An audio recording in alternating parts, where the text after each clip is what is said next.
Education, leads Beckett University and supervises doctorates.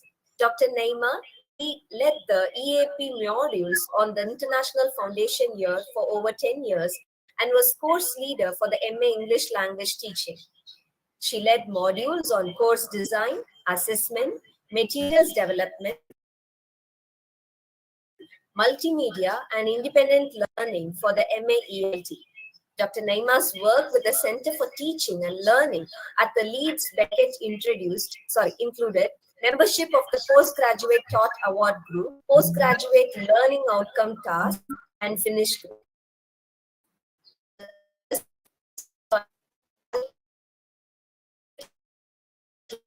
Learning and identity.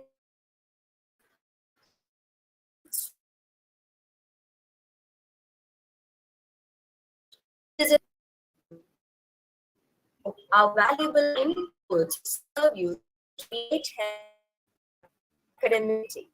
We warmly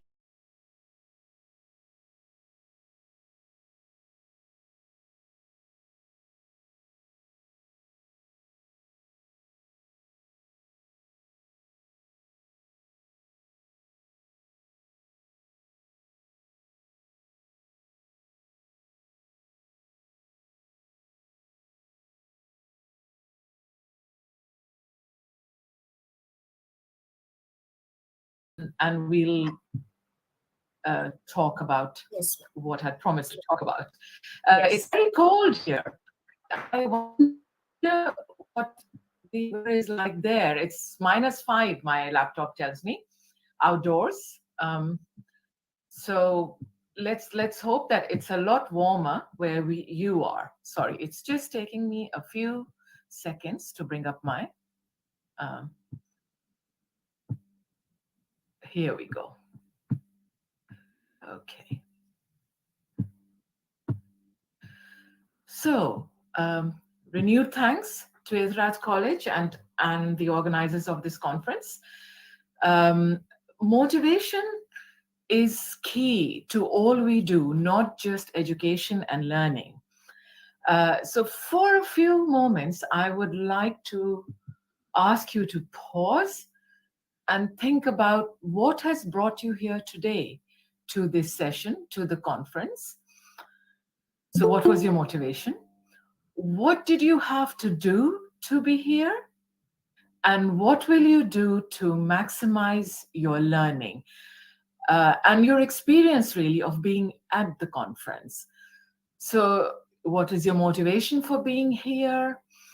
What planning did you have to put in place, which in the science of motivation we call the planning metacognitive strategies. And then, of course, any cognitive strategies you employ to maximize your learning and your experience from this conference. So just take a minute or so to think about this. So in the next hour or so, I'm going to share with you what motivation is and related concepts, because it's not enough to be motivated. There are other concepts and theories at work, actions at work, for the motivation to be effective. I'm going to very briefly, if there is time, share findings from a study of second language learning. It's a longitudinal study that I had carried out a few years ago. And then finally, strategies for fostering learning and maximizing our learning experiences, whether that's in a formal educational context, like being at Etheraj College, or whether it's in your work environments. So the key concepts that we are going to look at and which play a role in activating motivation and making motivation effective are agency and, of course, motivation, which Bonnie Norton calls investment, affordances, and identity. So our imagined identity and where we are at the moment. So what do I mean by these concepts? So agency is the capacity to act, and it's socio-culturally mediated. So we can be highly motivated, However, if we cannot act on our motivation, if we cannot activate our metacognitive and cognitive strategies, so metacognitive strategies would be strategies of planning. So you'd have planned to make the time for today's conference and to, if you're attending physically, to come here. And cognitive strategies are what you actually do to maximize your learning. Things like taking notes, like noticing, going over your notes, preparing for your topic, and so on. So whether you have the ability and the resources, in other words, the agency to act on your motivation, and this agency depends on the resources that are available for you. So resources like time, what other calls on your time do you have? Maybe you have a family, maybe you're taking care of someone, maybe you're working and studying. All these factors will affect your agency, your capacity to act. And of course, these are sociocultural factors.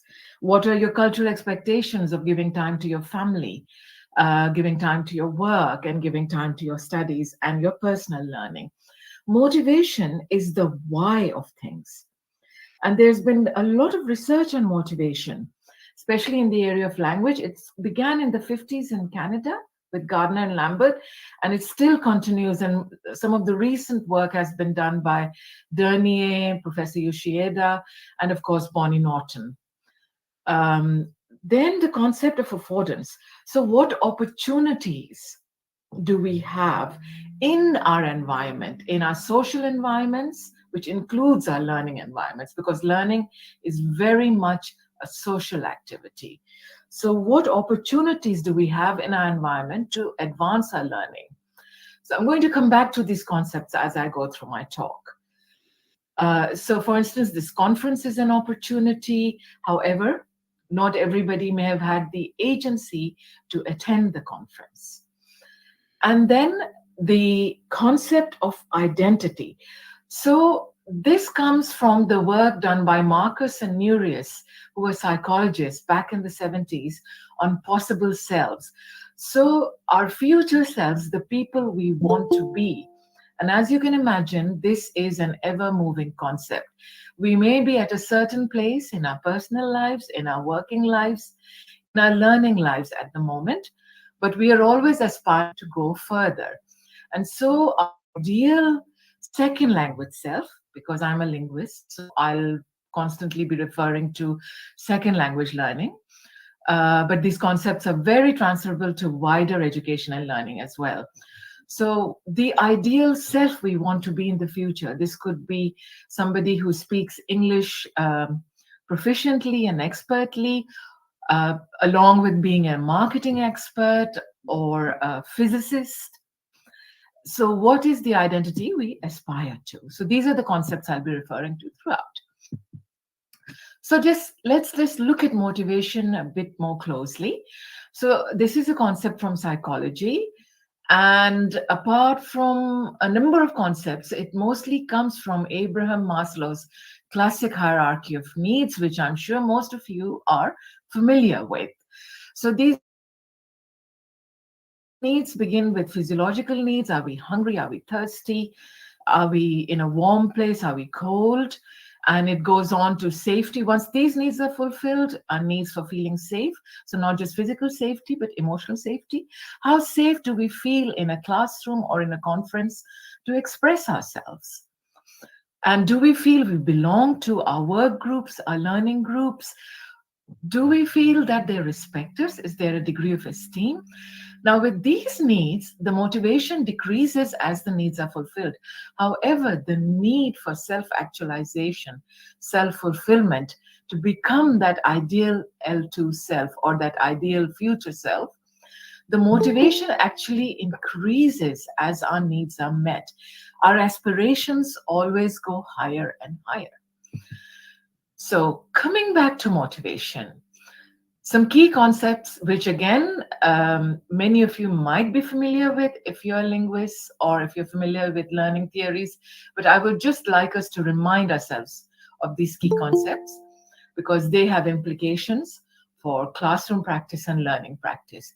So the concepts of integrative and instrumental motivation, intrinsic and extrinsic motivation, the concept of self-confidence expressed in terms of linguistic self-confidence, whether we are able to do something, whether we are confident in ourselves to give something a go, to try.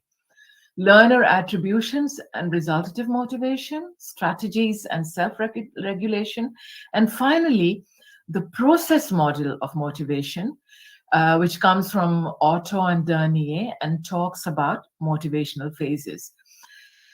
And of course, the concept of our future self or our ideal second language self. So, integrative motivation. It includes positive attitudes towards the target language community or the target subject. Do you want to be a marketing expert? Do you want to speak English, or it could be Tamil, as expert users or native speakers of that language? Is there an interest in foreign languages, or if we are talking of other subjects such as marketing or physics, do you have a genuine interest in these subject areas? What is the attitude towards the learning situation? Are we keen, or do we just want to sit exams? Do we want to be part of the community of marketing experts, the community of physicists? And then this will affect how much effort we put in to learning the target subject. Gardner and Lambert came up with the socio-educational model of motivation, which refers to the other factors around us. So classrooms and learning situations and work areas are always social. How comfortable do we feel in our working or our learning environments? What kind of team are we part of? Do we feel we belong? Do we feel we belong enough to be able to make mistakes and learn from those mistakes? So the studies which influenced work on second language acquisition and motivation for years were by Gardner and Lambert in Canada mostly. And these showed a positive correlation between integrative motivation and learning a second language. But as I said, this is transferable to other learning as well. So whether we want to be part of those target communities of English speakers or of marketing experts or of physicists. Not everyone agreed, however. Some studies show that effort is also needed along with motivation. So it's not enough to really want to do something. We need to take some action as well. Also, there are some studies which showed that instrumental motivation has a stronger correlation than integrative motivation, because when we have instrumental motivation, we tend to employ strategies. We tend to do something practical. So instrumental motivation is, for example, wanting to get a qualification or pass an exam or wanting a higher salary. So the research out there is mixed. So instrumental motivation, which Dernier and Ushioda call orientation rather than motivation, it's not in competition with integrative motivation. The two work together. And the research results, as I said, are variable. In terms of second language learning, they depend on whether the learners in a foreign language or a second language environment. So where is their position in Kachru's circles of English? So if they are learning the language in the inner circle countries, which would be countries like the UK or Australia or United States. However, it's very interesting. There was a study in Bombay of vocational workers many years ago, and this found that instrumental orientation, so these were women working, I think they were working in a food packaging industry or in a textile industry, and they needed training in English to be able to learn, the instructions that came with the materials, the production materials and the machinery. So this study actually found that these women did not particularly want to be part of target English language communities. They just wanted enough English to be able to keep their jobs. And so this was instrumental motivation, and they did very well in their courses, in their English language courses. So, as I say, the research results are mixed. So, here comes a comparison of intrinsic and extrinsic motivation. Intrinsic motivation is about engaging in an activity because it's enjoyable and satisfying, and it ties in with our future identities. Extrinsic actions are carried out to achieve some instrumental end. As I said, to pass exams, or maybe our families want us to be in particular jobs. They want us to be doctors and lawyers. And extrinsic motivation can be associated with a high achieving or a competitive personality. Intrinsic motivation affects our self-direction or self-regulation. We can activate our students' intrinsic motivation through involving them in making decisions about their learning, results in better learning. So students can be given a choice of topics, learning methods, and if possible, class times. And intrinsic motivation comes from stimulus response theories in psychology. So the stimulus is that we have a choice. There is a choice of self-direction. We have some control, some agency over what we learn, how we learn. And so the response tends to be better motivation. We are more interesting, which often leads to better learning, better quality of learning.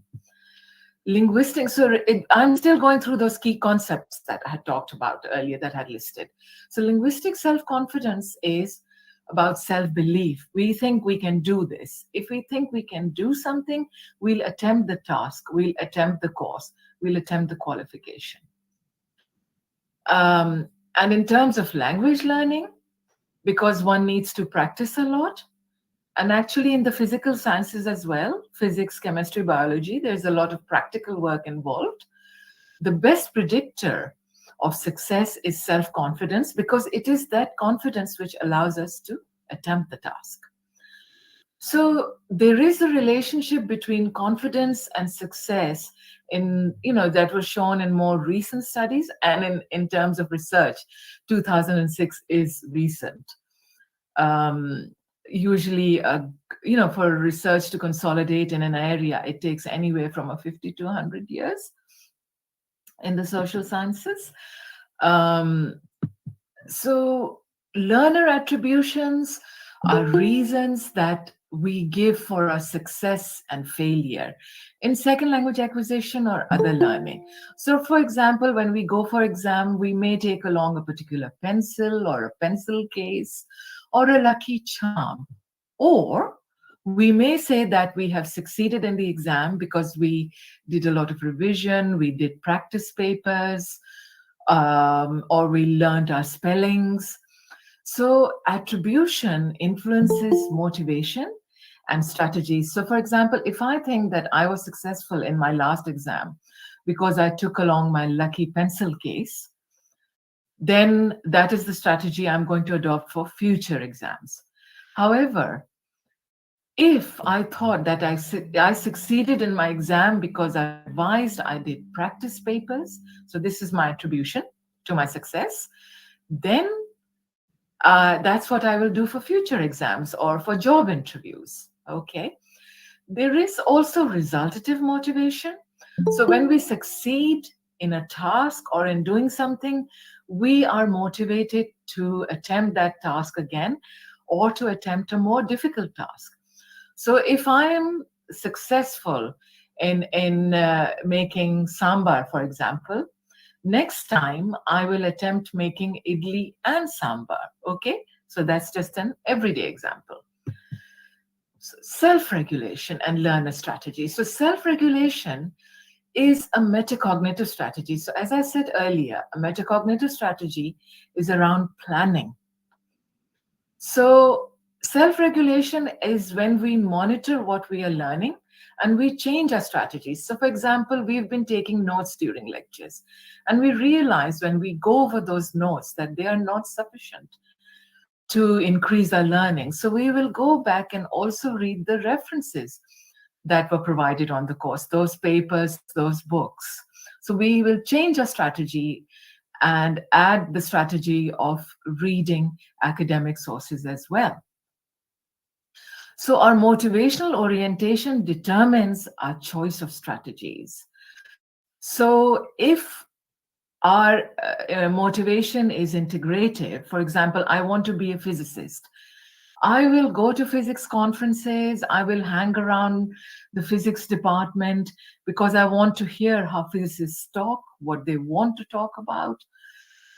So this will be my strategy or part of my strategies. Um, so now we come to the process model and motivational phases developed by Dernier and Otto at the University of Nottingham way back. Since then, they have published a lot more, but this is, the key concepts. So they tell us that our motivation begins with goal setting. So the first thing we do is to set ourselves a goal, maybe to complete that BA, or maybe to become an expert in the science of motivation. So once we have set ourselves that goal, we will start planning. So we will make the intention of joining courses, going to certain conferences, and we will act on this. So we will then take actions of joining the course, of doing the required reading, of doing the assessment tasks. And then depending on how well we succeed or not, we will modify our strategies and our actions. So we will evaluate the successful or unsuccessful or the degree of success or of our action. So there is some post-actional evaluation. And then we will do some further planning, so employ metacognitive strategies and decide whether we want to repeat some modules or read some more books or continue going to conferences to broaden and deepen our understanding of motivation, of physics, whatever it is that your goal was. So let's come back to English. So unfortunately, using English is perceived as high status in many work environments and educational environments as well. But also, it's the common language of communication now in academia. And sometimes new users of English who may not be so proficient in English may not be treated so sympathetically. Okay. And they are positioned as learners rather than users of English. Okay, so rather than active people, they are perceived as people who are on their way to becoming users of English. Often they don't land the good jobs. They may be seen as outsiders in work communities and also in learning communities. And because of their lack of this common language of communication, it could be, they could be seen as reluctant to integrate into their work and learning communities. So what are the opportunities that English gives us? It does open educational doors and the doors to economic opportunity. However, non-proficient speakers, I would like to qualify that as non-proficient speakers rather than non-speakers, as I said, can find themselves isolated in their new work communities and also socially as well. Unfortunately, English has this social status too. Yes, there was that movie English Winglish, which came from Bollywood, and I think that says it very well. So let's look at what helps language learning and learning. So exposure to the language or to the subject, practice, but also what responsibility is the good learner taking? So the good learner has a strong drive to use the language, but also subjects. So, doing experiments in physics and chemistry. and learning from those, from that practice. If you're a language learner, if you aim to be a physicist, learning from these experiments. And then to use language and your knowledge of physics, chemistry, psychology, or marketing in real life situations. For this, we need agency and affordances. So, if you remember at the beginning of my talk, I had talked about agency, and that is the capacity to act, just to remind ourselves. And affordances is about opportunities, whether we have those opportunities to act. So, whether our family or our friends give us opportunities to discuss what we learned in our lecture today and how it can be applied to everyday life. So, for example, when I studied physics at school, I learned that by increasing this area of a object, the drying happens faster. And I still employ that when I spread out my washing. So after doing, washing my family's clothes, I spread them out as much as possible so that the surface area increases and they dry faster. So this is just a very practical everyday example. Now, it's not so easy for learners of a second language to interact with English speakers outside the classroom, even in English speaking countries, because they are often seen as learners of English and not as legitimate speakers. That's a very interesting paper by Borju about the economics of linguistic exchanges, one of my favorite papers, along with Rubin's 1975 paper about learner strategies. So whether new users of English are seen as legitimate speakers. And often in second language interactions, or in the case of physics and marketing, people who are new to the subject are positioned as inferior and helpless, whereas they may have some very good ideas because they are coming to the subject with fresh minds and fresh thinking. And so, what is the resource needed by these new users of a language or a subject to become legitimate speakers? Flaggio and Miller did a very interesting study in Hong Kong about how these new users created agency. And they did this by seeking jobs in English speaking environments where they would be forced to speak and use English, and they would be immersed in English. It's the same as somebody new to physics going to a physics conference. So now I come to the motivational phases and the ideal L2 self, another key concept. So the L2 motivational self system comes from a concept in psychology. That study by Marcus and Nuris in the 70s that I had mentioned earlier. So they carried out a study on undergraduates in the US, and they found that those graduates who had a clear, undergraduates, who had a clear vision of their future selves and possible selves, so the person they wanted to be at the end of the degree and after they had finished their degree, if they had a clear visualization of this, they were more successful. And it wasn't as though they had a fixed vision. From their undergraduate year to their final year, they adjusted their vision in a very realistic way. So they thought, okay, maybe I will not be a senior director in a marketing agency the minute I complete my degree. I'll have to start perhaps as an apprentice. But ultimately, in 5 or 10 years' time, I'll be the senior director. And then the role of motivation in this L2 motivational self system comes from research in second language acquisition. So, what is the L2 motivational self system? It has 3 components: the ideal L2 self, the ought to L2 self, and the L2 learning experience. So, what is or who is the L2 ideal L2 self? The person that we would like to the person we would like to become, as this person is the ideal self that speaks English, It includes integrative and instrumental motivation.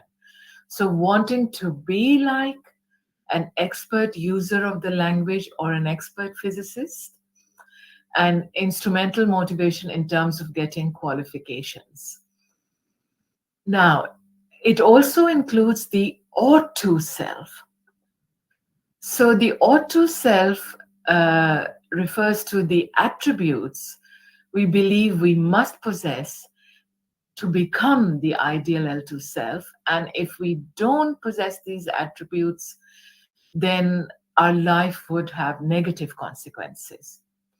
However, motivation is dynamic and process oriented. So in reality, we keep moving from the ideal L2 self to the ought to self. So one minute we'll think, okay, this is the person we want to become. And then we'll also think, but this is the person we don't want to become. The third component is the L2 learning experience, which is the environment we are in. So, how much exposure do we have to the target language? How much exposure do we have to the target topic outside the classroom as well? So, for example, do we go online to look at physics websites? If it's a physicist that we want to become, also, what social strategies do we use? So, what do we do to expose ourselves to the target language or the target subject? And then, if we feel we have been successful in our interaction, or if we have understood a concept in marketing or physics, this motivates us to keep on learning, to keep exposing ourselves to the target language or subject, and to keep using our strategies, because we are moving closer to our ideal selves and we are moving away from our ought to selves. So I think I'm looking at the time and I'm going to skip the research study. I'll just say this much. What I found in my study was that the successful learners used learner strategies and were aware of using learner strategies. So those with a higher proficiency in English, they talked about whom they practiced their English with, and they didn't just talk about their own strategy and what happened when they spoke English with somebody else, but they also talked about what the interlocutor, the person they were speaking with, did or did not do. They talked about self-help. They also talked about where they felt held back. So they were aware of their ought to self as well. And most importantly, they talked about how they moved on from feeling held back. So, to sum this up, they were very aware of themselves as learners, what they were doing, why they were doing, and what was actually happening when they employed strategies. So, when they employed cognitive strategies of actions and activities to improve their learning. Uh, So, what they reported was that even in times of great stress, they made opportunities to practice their English. So, for one of them, his wife was in hospital having a baby, and this person found opportunities to practice his English with other people waiting in the corridor. Um, so, self regulation comes in here. So, self regulation is we plan and then we monitor ourselves, evaluate, and we change our strategies. So when we realize that we don't have enough learning to move closer to our ideal selves, we plan. We go back to the class or we read a book, we ask our lecturer for help, and we set ourselves short and long term goals of getting a qualification or getting through the next test. And of course, the long term goal is to get a job. We monitor ourselves, we look for jobs which will expose us to that language or that topic. But we also look to expose ourselves where we are not challenged too much so that we can keep learning, so that the learning is not beyond us. So, how can we create motivational conditions in the classroom? How can we generate initial motivation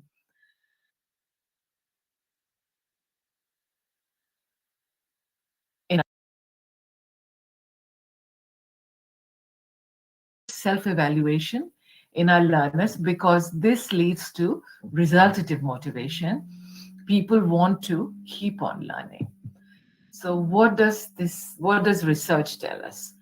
So as teachers, our enthusiasm, being available, really listening to our students, not just when they're talking to us directly, but when we are in the same space with them. Silence also tells us a lot. What kind of relationships we have with our students, the relationships students have with each other, and having high expectations of all our students. What is the classroom atmosphere like? What are relationships between students like? What have we done to foster those relationships among students, not just between teachers and students? Is there a norm of tolerance for making mistakes, of learning at different rates? What are the physical surroundings that the learning happens in? Is it just in a lecture theater? Or are these informal chats sitting under a tree, sipping a cup of tea or a cold drink? And what is a cohesive learner group? I won't go into details for this, but Dernier describes the qualities and conditions for such a group very, very well. Um, Generating initial motivation. We can do this by encouraging positive values and attitudes related to learning. So, learning is interesting, it's worth learning for the sake of learning itself. So the target subject and its workers, so we provide those images of ideal selves. So some life stories of physicists or successful marketing people, the advantages of learning a subject, how is marketing useful in everyday life. It can help us become an influencer and make more friends, become an influencer in our families, enabling success. So we can, when we are teaching, we can show examples of good assessment, completed tasks. So if we are setting them a task, show them an example of a completed task. There needs to be a common goal and focus among the class, and this comes through discussion. We can't impose on them as teachers, on learners as teachers. The content and materials need to be relevant and meaningful. And of course, an opportunity to discuss the students' beliefs and attributions. So these need to be realistic. Attributing exam success to luck is not realistic. Attributing exam success to revision and reading and practicing is realistic. Maintaining useful levels of motivation through varying the learning experiences. So not just lecturing, but task-based learning, presenting tasks in a motivating way. So asking students, okay, so, have you come across any issues in marketing? How did you solve them? And then begin from there.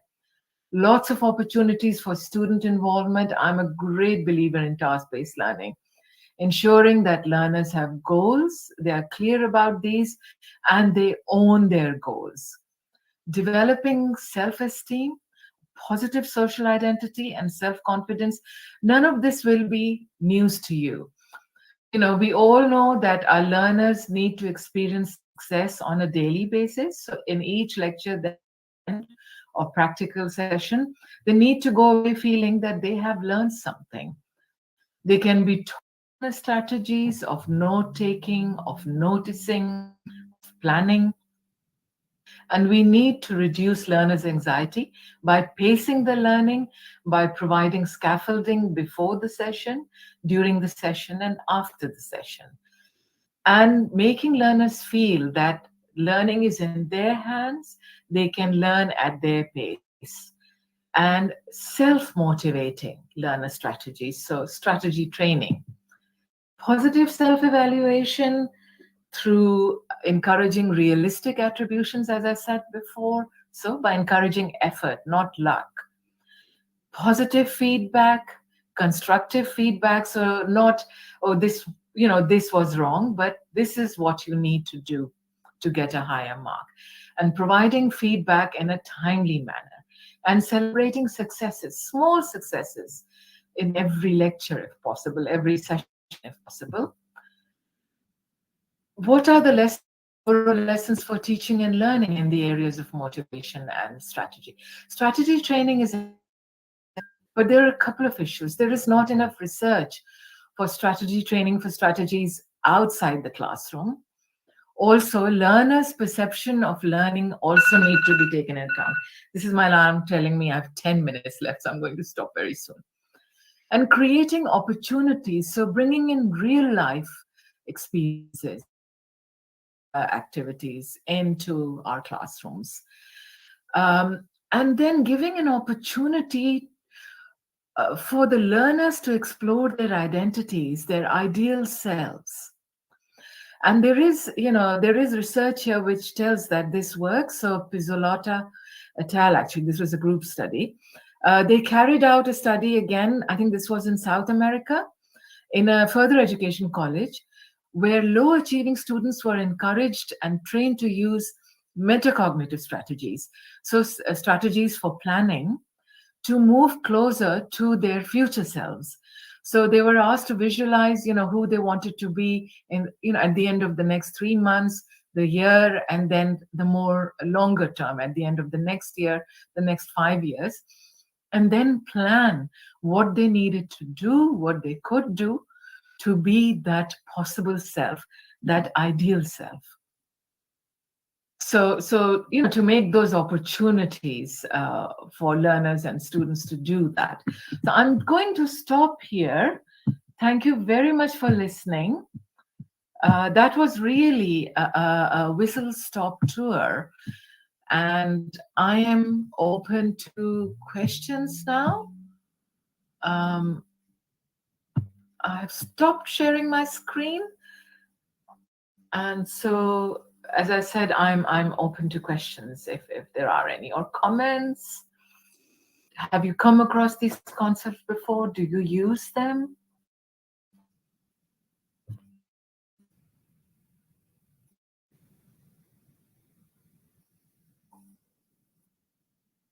There is a stunned silence.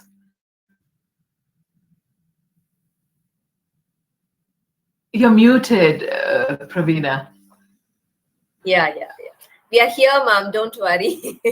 No, that's okay. That's okay. Yeah, it's a wonderful session. Yeah. Brilliant. Okay. Word of thanks. As the saying goes, no thank you is just a thank you. Thank you so much, Dr. Naima Khan, for enlightening us with signs of motivation and learner strategies of educational success. I hope the students would be equipped with the insight you led them with. Thank you so much, ma'am. Best wishes to you. And thank you, dear students. And thank you once again, ma'am. Thank you. Thanks very much. Thank you. So we end the session now? Yes, ma'am. You can leave the session. Thank you very much. Thanks very much. Bye-bye. Bye. Yeah, bye.